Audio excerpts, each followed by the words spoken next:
हाँ जी स्टूडेंट्स, तो आज की वीडियो में हम सीखेंगे कि कार्बोक्सिलिक एसिड की आईयूपीएसी नेमिंग किस तरह से की जाती है। कार्बोक्सिलिक एसिड जो होता है उसका फॉर्मूला COOH होता है, C डबल बॉन्ड OOH, और इसका जो सफिक्स होता है जो एंड में अटैच होना होता है वो क्या है, ओइक एसिड। ठीक है, जिस तरह से हमारे पास सबसे पहले मीथेन होती है, फर्स्ट कार्बन एटम के साथ, एक कार्बन एटम के साथ मीथेन होती है। अगर मैं मीथेन में सफिक्स लगा रही हूँ ओइक एसिड, तो हमारे पास ई ड्रॉप हो जाएगी और नाम क्या बन जाएगा, मिथनोइक एसिड। मिथनोइक एसिड, मिथनोइक एसिड जो होता है, ठीक है, ये एक कार्बन के साथ होता है, एक कार्बन एटम ही होगा इसमें। ठीक है, इसका स्ट्रक्चर ड्रॉ करेंगे हम, तो किस तरह से करेंगे। सबसे पहले हमें पता है कि एक ही कार्बन आनी है, तो मैंने एक साइड पे अटैच कर दिया COOH। ठीक है, एक ही कार्बन आनी थी तो मैंने ये अटैच कर दिया। ठीक है, उसके बाद COOH लिखने के बाद अब क्योंकि एक ही कार्बन आनी थी वो तो ऑलरेडी आ चुकी है, दैट मीन्स और कार्बन लगाने की जरूरत ही नहीं है। अब हमें सिंपली क्या अटैच करनी है, हाइड्रोजन।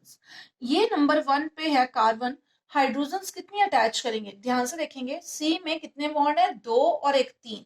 एक यहां से जो बॉन्ड है वो खाली है, इस पोजीशन पे क्या अटैच कर देंगे, H। तो फॉर्मूला क्या बन गया, HCOOH। क्लियर है इतना। इसके अलावा इसको फॉर्मिक एसिड भी कहते हैं, अपने याद रखना है, इसका नाम और क्या है, फॉर्मिक एसिड।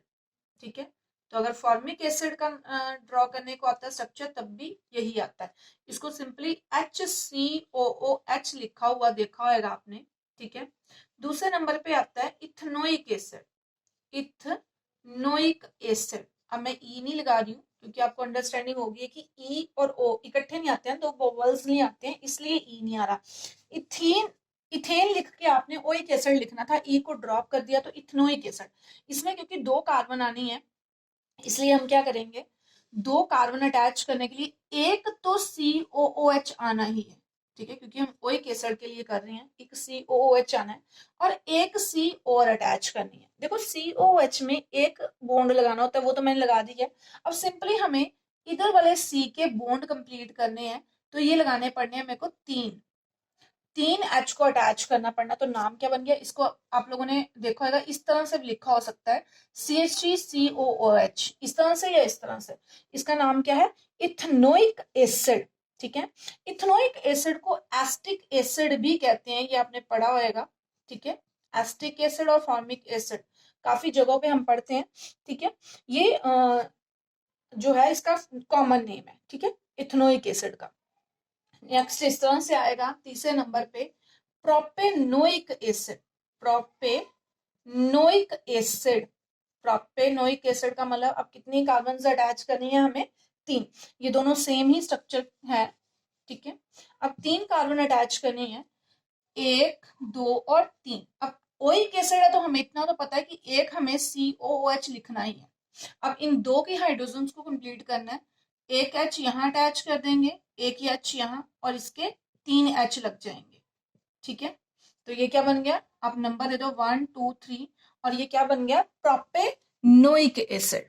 ठीक है, नेक्स्ट, ब्यूटेनोइक एसिड ड्रॉ करने से पहले आपको मान लो कि स्ट्रक्चर दिया हो, क्योंकि हमने नाम से तो देख लिया किस तरह से ड्रॉ करना है। मान लो आपको इस तरह का स्ट्रक्चर दिया हुआ है और कहा जाए कि इस स्ट्रक्चर से इसका नाम लिख के बताओ, तो हमने सबसे पहले क्या करना है, पेपर में स्टार्ट करते टाइम 1 2 3 एंड 4। 4 हमें पता होना चाहिए कि हमने याद रखना है कि 4 किसका होता है, ब्यूट का, मतलब 4 कार्बन हो तो ब्यूट होता है। ब्यूटेन लिखना होता है तो ANE लिखना था, लेकिन मैं ई को ड्रॉप करूंगी और क्या लिखूंगी, ओइक एसिड। नाम क्या बन जाएगा, ब्यूटेनोइक एसिड। क्लियर। तो जो चौथे नंबर पे मेरे को ब्यूटेनोइक एसिड ड्रॉ करना था, ठीक है, वो मैंने इस तरह से ड्रॉ कर दिया। नेक्स्ट, पेंटेनोइक एसिड जब ड्रॉ करना है, ठीक है, हेक्सेनोइक एसिड जब ड्रॉ करना है, तो बस हमें कार्बन चेंज करनी है। हमें मेन मेथड यही है, जिस तरह से हमें लिखना है कि हमने चेक कर लेना है कि हमें मान लो 5 का लिखना है या 6 का लिखना है, हमें कितनी कार्बन चाहिए, उतनी कार्बन लगाने के बाद सिंपल एक साइड पे अपने COOH लिख देना और बाकी की हाइड्रोजन ही कंप्लीट करनी है। जिन्होंने अभी तक पुरानी वाली वीडियोस नहीं देखी हुई हैं, वो पुरानी वीडियोस को देख के एक बार देखो कि किस तरह से हाइड्रोजन कंप्लीट की जाती हैं। जैसे मान लो एक ये C है, C की हमें हाइड्रोजन कंप्लीट करनी है, मतलब हमें 4 बॉन्ड लगाने हैं, क्योंकि C जो है वो 4 बॉन्ड लगाती है, तो 4 बॉन्ड के साथ हमें हाइड्रोजन इस तरह से कंप्लीट करनी होती है। इधर से अगर कार्बन किसी चीज से अटैच है तो फिर 3 लगानी है। मान लो कि कार्बन को यहाँ पे डबल बॉन्ड है तो 2 लगानी है। डिपेंड करता है कि हमें कितने उसने ऑलरेडी बॉन्ड बनाए हुए हैं। नेक्स्ट हम आते हैं पेंटेनोइक एसिड पे। पेंट के लिए हमें कितनी कार्बन लगानी है? 5। मैंने 5 कार्बन लगा दी हैं। एक तरफ मैं लगा दूंगी COOH। अच्छा, अभी थोड़ी देर मैंने पहले बताया था, थोड़ी देर पहले मतलब पिछली वीडियो में बताया था कि CH3 CH2 CH2 इस तरह से भी आप लिख सकते हो इसको, CH2 और COOH। कितने कार्बन से काउंट करेंगे? 1 2 3 4 एंड 5। 5 कार्बन है। नाम क्या बन गया? Paint AN, pentane. COOH होने के कारण क्या नाम आता है? Pentanoic acid. हमें इसका क्या लगाना होता है? ओइक एसिड लगाना होता है। ठीक है, इसका जो सफिक्स है वो क्या है? ओइक एसिड है। तो इस तरह से पेंटेनोइक का बन गया। ठीक है, नेक्स्ट हम बना सकते हैं किसका? हेक्सेनोइक एसिड का। हेक्सेनोइक एसिड का। हेक्सेनोइक एसिड का किस तरह से बनाएंगे? स्ट्रक्चर या तो सारा खोल के लिखो या सिंपली इस तरह से लिख सकते हैं CH3, क्योंकि C ने 3 बॉन्ड हाइड्रोजन के साथ बना लिए और एक ये 4। CH2 CH2 CH2 कितने लगाने हैं? देखो 6 लगानी है ना। 3 2 5 कार्बन हो गई और एक ये 6। ठीक है, तो ये किसका बन गया? हेक्सेनोइक एसिड का। बाकी मैं इस तरह से लिख के बता देती हूँ आपको। तो इस तरह से आप देख रहे हो मैंने सारे स्ट्रक्चर्स ड्रॉ कर दिए हैं। हेप्टेनोइक का इस तरह से, ऑक्टेनोइक का, नोनोइक का, डेक्नोइक का।